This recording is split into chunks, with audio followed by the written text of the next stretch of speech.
Assalomu alaykum. Bu videoda sizlar bilan Windows 10 operatsion tizimida yangi foydalanuvchi yaratish, o'chirish va unga parol qo'yishni ko'rib chiqamiz. Keling, oldin siz bilan Windows 10 operatsion tizimida foydalanuvchi nima degan tushunchani tushunib olaylik. Xo'p, foydalanuvchi bu bitta kompyuterdan foydalanish uchun ruxsat beradigan qo'shimcha bir ro'yxat deb tasavvur qilishingiz mumkin. Ya'ni siz oilada aytaylik 2-3 kishi bo'lsangiz va oilada bitta kompyuter bo'lsa, o'shanday holatda siz yangi kompyuter sotib olish o'rniga shunchaki yangi foydalanuvchi yaratish orqali o'sha kompyuterdan foydalanishingiz mumkin bo'ladi. Ya'ni sizda mana bunday alohida рабочий stol bo'ladi har bir foydalanuvchi uchun va o'rnatilgan programmalarni xohlasangiz cheklab qo'yishingiz mumkin va boshqa turdagi amallarni bajarishingiz mumkin bo'lar ekan. Xo'p, endi foydalanuvchilarni turlari mavjud. Foydalanuvchilarni limited user yoki bo'lmasam ограниченный пользователь deyiladi. Ограниченный пользовательda siz o'sha yaratgan foydalanuvchi orqali ba'zi bir amallarni cheklab qo'yiladi. Ya'ni ko'pgina amallar cheklab qo'yiladi. Oddiy foydalanuvchida esa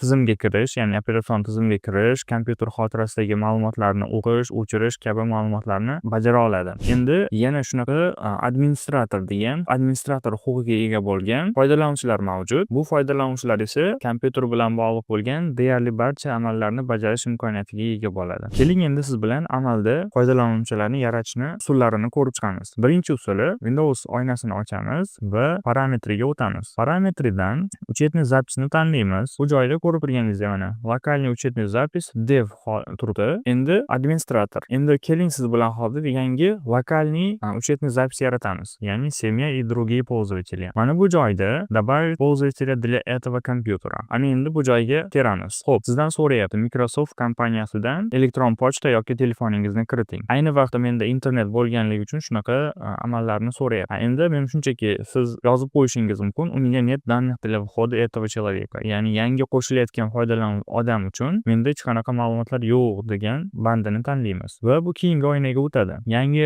foydalanuvchi uchun, yangi odam uchun uchetniy zapis yarating Windows nimasidan, servisidan, platformasidan deyapti. Yo'q, bizga kerak emas. Shunchaki lokalniy hosil qilsak bo'ladi. Ya'ni добавить пользователя без учетной записи Microsoft bosamiz va endi mana bu oynaga kelamiz. Bu oynada bilamizki email пользователя degan narsa bor. Bu o'sha foydalanuvchi nomi, ismi deyishimiz mumkin. Unga keling, aytaylik Murod deb yozamiz. Birinchisi bizda test foydalanuvchi bor edi. Undan oldin asosiy administratorimiz dev edi. Bunisiga Murod deb yozdik. Ana endi введите parol. Bu parolni kiritamiz. Parolimiz 1 bo'ladi. Keling, 1 2 3 deylik. 1 2 3. Endi mana bu joyda sizdan so'rayapti kontrolniy zaproslarni, ya'ni vопроslar qo'yilyapti. Bu agar parolingizni yoddan chiqarib qo'ysangiz, mana shular orqali tab olish imkoniyatiga ega bo'lasiz. Demak, dalil tugmasini bossak ham bo'ladi, lekin o'tkazib yubormaydi. Chunki bu savollarga javob berishingiz, ya'ni savollarni tanlab ularga javob yozishingiz majburiy. Keling, endi boshlaymiz. Savolga javob beramiz. O'zingizga xohlagan. Endi bu joyda tilni bilishingiz talab qilinadi albatta.